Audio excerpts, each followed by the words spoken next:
It is Wednesday, January 10th, and we had a power outage day at school. So they've been out of power for over 24 hours at school and in the town of Cattaraugus. So I hope that they get it back on. We have a field trip tomorrow. We actually are being awarded the Ag/FFA Chapter of the Year for New York State for 2024, which is a huge deal.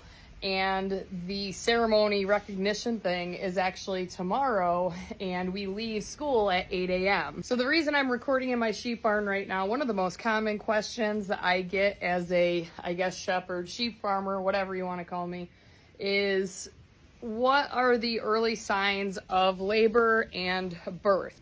Basically, I brought home a new group of registered ewes and ewe lambs back mid-August. And of course, Divinity was already separated from our main flock, and he was with the ram lambs. Reed set up another pasture for those rams and used the grain bucket and shook the grain bucket, and like half of them followed, and Divinity didn't follow. And Divinity is our big white ram, and he is the best behaved boy, except for when it's time to breed a ewe. So basically, Divinity didn't follow the rest of the group, and when we make these new pens or these pastures, it's not that far from the original pasture that they were in previously. So it's literally putting the fence down, luring them to walk over it, and like that's it. So anyway, that then led into a hour-long chase trying to get Divinity back in. In the meantime, he did get lucky with one of our new ewes. And because she was new and not used to us, I couldn't even grab a tag number off of her. So I was like, well, I'll just keep my eyes open in January. Now, mind you, I did time 2 older registered ewes that I had purchased in this group to lamb this time of year. Because that way, if they had problems and they needed attention, I knew that I wouldn't really be traveling in January. Well, the Ag/FFA Chapter of the Year thing was not... we didn't get that until November, so there's no way I could have predicted that. So I was in here the other day just looking around, eyeing up the sheep, seeing what's going on. This is Rose. Rose is a sweetheart. So I was eyeing up the sheep, seeing what's going on, and I will show you what I found to lead me to believe that I will have lambs within the next couple of days. And I just dug out this door over here because there was a bunch of hay manure buildup and it was pushed out away from the actual wall. This ewe right here is the one that I'm referencing. So the first thing that I noticed that told me she was close was the fact that she was bagging up. And I can show you an example.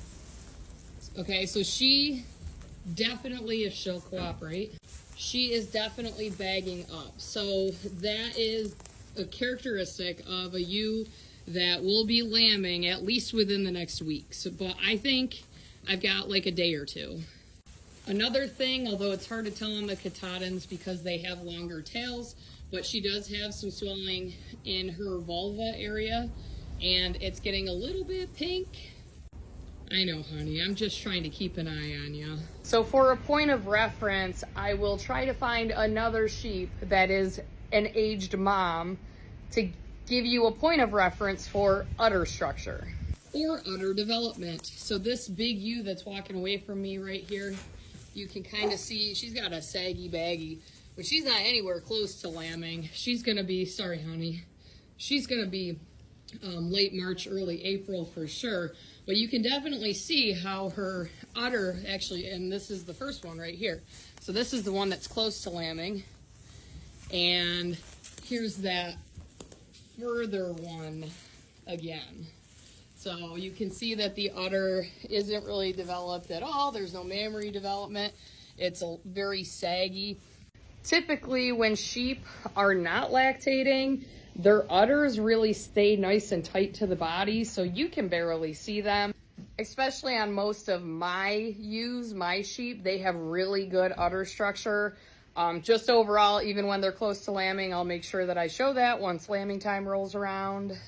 Here's one right here. This is a 6-year-old ewe, and you can barely see her bag. That's Lily for reference, by the way. She's one of my best mamas.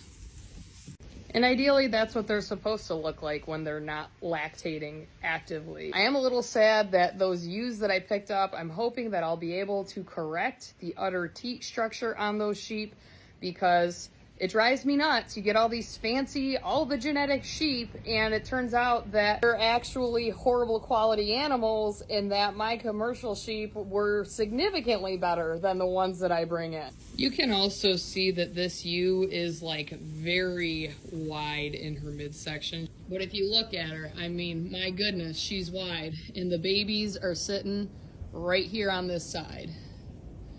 But another good view of her udder and how big it's getting. I'm praying she either goes tonight or late tomorrow night, because I won't be home from Syracuse until like 9 p.m.